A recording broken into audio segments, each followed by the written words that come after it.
Hi guys, welcome back to Janani ஆரம்பம்ஸ் vlog. இன்றைக்கி ஒரு சின்ன வீடியோ பார்க்கலாம். ஸோ இன்றைக்கி என்ன வீடியோ அப்படின்னு பார்த்தீங்கன்னா, prawn biryani and prawn gravy தான் பார்க்க போகிறோம். So 1 and 2 first part second பார்ட்டாக கூட நான் உங்களுக்கு வீடியோ அப்லோட் பண்ணுற மாதிரி இருக்கும். ஸோ அதுக்கு தேவையான பொருள்லாம் வெங்காயம், தக்காளி, பச்சை மிளகா, அதுக்கப்புறம் கருவேப்பிலை, எலுமிச்சப்பழம். ஸோ இதெல்லாம் வந்து அரிஞ்சு வச்சாச்சு. ஸோ அதுக்கப்புறம் பார்த்திங்கன்னா கீ போட்டுட்டு நான் வந்து இன்றைக்கி மினி குக்கரில் தான் செய்கிறேன். ஸோ கீ போட்டு அதுக்கப்புறம் பார்த்திங்கன்னா ரீஃபண்ட் ஆயில் நான் அதுதான் யூஸ் பண்ணுவேன். ஸோ அந்த எண்ணெய் ஊற்றிட்டு அதுக்கப்புறமேட்டா பட்டை, கிராம்பு, லவங்கம், ஸோ அந்த பிரியாணிக்கு தேவையான ஐட்டம்ஸ் இருக்குல்ல, ஸோ அது போட்டு வெங்காயம், கருவேப்பிலை, பச்சை மிளகா மூணுத்தையும் ஒன்றா ஆட் பண்ணி நல்லா லைட்டாக ஒரு ப்ரௌன் கலர். என்னை பொறுத்த வரைக்கும் பிரியாணிக்கு வந்து ரொம்ப ப்ரௌன் கலராக இருக்கணும். ஸோ நான் அப்போல்லாம் எதிர்பார்க்க மாட்டேன். டேஸ்ட் எப்படி வருதுன்றது மட்டும்தான். ஸோ அதுக்கேற்ற மாதிரி லைட்டாக வந்து கண்ணாடி பதம் வர அளவுக்கு மட்டும் நான் வறுத்துட்டு அதுக்கப்புறமேட்டா பச்சை மிளகா, அது கூடிய கருவேப்பிலை எல்லாம் ஆட் பண்ணி ஒரு 5 மினிட்ஸ்க்கு அப்புறமேட்டா வந்து தக்காளி பழம் ஆட் பண்ணிவிட்டு இஞ்சி பூண்டு பேஸ்ட் அது கூடிய போட்டு நல்லா ஒரு கிரேவியாக வர அளவுக்கு மட்டும் நல்லா வதக்கியாச்சு. அதுக்கப்புறம் பார்த்திங்கன்னா நான் வந்து உப்பு வந்து வெங்காயம் வதங்குறப்பே நான் ஆட் பண்ணியிருப்பேன். ஸோ நல்லா வெங்காயம், தக்காளி வதங்கினதுக்கப்புறம் லைட்டாக ஒரு பிஞ்ச் மஞ்சத்தூள் மட்டும் ஆட் பண்ணிக்கிட்டேன். ஸோ அதுக்கப்புறம் பார்த்திங்கன்னா நான் வந்து அந்த கப்பு இருக்குல்ல, ஸோ அது ஃபுல்லாக தான் எனக்கு ப்ரான் இருந்துச்சு. அதில் நான் பாதி மட்டும் ப்ரான் எடுத்துக்கிட்டேன். ஸோ ஏன்னா எங்கள் 2 பேருக்கு மட்டும்ன்றனால அதில் மட்டும் கொஞ்சமாக ப்ரான் எடுத்துகிட்டு லெமன் இருந்துச்சுல, ஸோ ஆஃப் லெமன் மட்டும் நான் இது பண்ணிவிட்டேன். அதுக்கப்புறமேட்டா காரத்தூள் ஆட் பண்ணிட்டேன். ஸோ வீட்டிலையே அரைச்ச காரத்தூள் இருக்கு இல்லையா, ஸோ வெறும் மிளகா மட்டும் போட்டு அரைப்பாங்களே அந்த தூள் வந்து ஆட் பண்ணிவிட்டு பிரியாணி பவுடர் வந்து லைட்டாக டேஸ்ட்டுக்காக தான் நான் ஆட் பண்ணேன். ஸோ ஏன்னா நான் பட்டை, கிராம்பு, ஏலக்காய் அதெல்லாம் போட்டு வறுத்து ஆட் பண்ணுவேன். ஸோ அது வந்து காலி ஆகிடுச்சு, இதுக்கப்புறம் அரைக்கணும் அப்படின்றனால பிரியாணி பவுடர் இருந்தனால ஸோ நான் பிரியாணி பவுடர் ஆட் பண்ணிக்கிட்டேன். அதுக்கப்புறம் நான் இன்றைக்கி வந்து ஒரு கிளாஸ் வந்து ஒரு டம்ளரில் வந்து அரிசி தான் எடுத்திருக்கேன். ஸோ அதனால் 2 டம்ளர் தண்ணி ஊற்றணும். ஸோ மேக்ஸிமம் எல்லாருமே நம்ம அப்படி தான் ஊற்றுவோம் பிரியாணிக்கு. ஸோ நான் இன்றைக்கி வந்து குக்கரில் வைக்கிறதுனால 2 டம்ளர் தண்ணி ஊற்றிக்கிட்டேன்.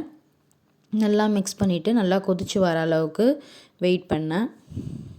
நல்லா கொதித்து வந்ததுக்கப்புறமேட்டா நான் வந்து ஒரு கிளாஸ் அரிசி எடுத்திருந்தேன்ல, ஸோ அதை போட்டு குக்கர் க்ளோஸ் பண்ணி வச்சாச்சு. இன்னொரு பக்கம் ப்ரானுக்கு ரெடி ஆகிட்டு இருந்துச்சு. ஸோ இன்னொரு பக்கம் ப்ரானுக்கு வந்து நான் வந்து பேனில் எண்ணெய் ஊற்றி கடுகு மட்டும் போட்டு வச்சுருந்தேன்.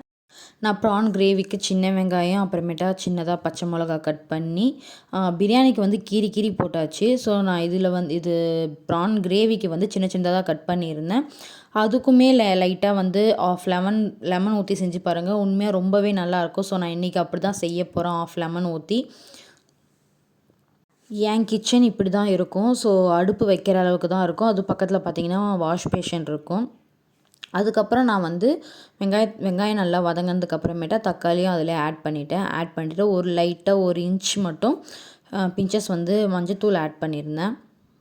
அதுக்கப்புறமேட்டா ஒரு 1.5 டீஸ்பூன் வந்து இஞ்சி பூண்டு பேஸ்ட்டு, நான் எப்போயுமே இஞ்சி பூண்டு பேஸ்ட்டு அரைச்சி வச்சுருவேன். ஸோ அந்த இஞ்சி பூண்டு பேஸ்ட்டை ஆட் பண்ணிட்டேன். ஸோ இது லைட்டாக வந்து அடி பிடிக்காத அளவுக்கு மட்டும் வந்து, ஏன்னா இந்த பேன் வந்து அடி பிடிக்கும், அதனால் வந்து நான் லைட்டாக கிண்டிகிட்டே இருக்கிற மாதிரி இருந்துச்சு. அதுக்கப்புறமேட்டா பார்த்திங்கன்னா வெங்காயம், தக்காளி வதங்குறப்ப கொஞ்சம் லைட்டாக ஆட் பண்ணியிருந்தேன், உப்பு மட்டும்.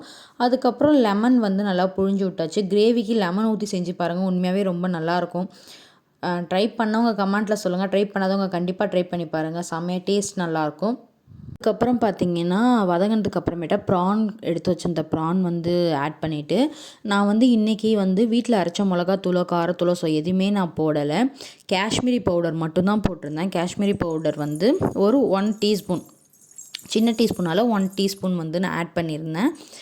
ஸோ ஆட் பண்ணிவிட்டு அதுக்கப்புறம் நல்லா வந்து வதக்கிட்டு இருந்தேன். அதுக்கப்புறம் பார்த்திங்கன்னா ஒரு சின்ன கப் அளவுக்கு ப்ரான் எடுத்துருந்தோம்ல, அதிலே வந்து பாதி அளவு மட்டும் தண்ணி ஆட் பண்ணியாச்சு. ஏன்னா ப்ரான் லைட்டாக தண்ணி விடும், உடனே சீக்கிரமாக வெந்துடும். அதனால் வந்து நான் பாதி மட்டும் ஆட் பண்ணியிருந்தேன் தண்ணி.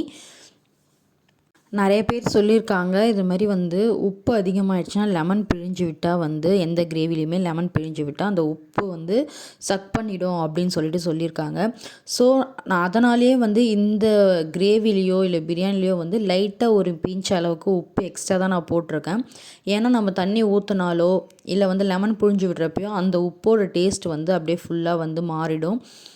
அதனால் வந்து லெமன் ஆட் பண்ணுறப்ப லைட்டாக ஒரு பிஞ்ச் அளவு எக்ஸ்ட்ராவே போட்டாலுமே நல்லா தான் இருக்கும். ஸோ அதுக்கப்புறம் மீதி இருந்த லெமன் இருக்கு இல்லையா, ஸோ அதை வந்து நான் வந்து ஃபுல்லாக வந்து கிரேவியாக ஆனதுக்கப்புறம் கடைசியாக லெமன் பிழிஞ்சு விட்டு அதுக்கப்புறம் குக்கர் ஓப்பன் பண்ணி உண்மையாகவே பிரியாணி நல்லா வந்துச்சு. ஸோ இந்த வீடியோ பிடிச்சிருந்தா லைக் பண்ணுங்கள், ஷேர் பண்ணுங்கள், கமெண்ட் பண்ணுங்கள், சப்ஸ்கிரைப் பண்ணுங்கள். கண்டிப்பாக கமெண்ட் பண்ணுங்கள். நெக்ஸ்ட் வீடியோவில் பார்க்கலாம். பாய்.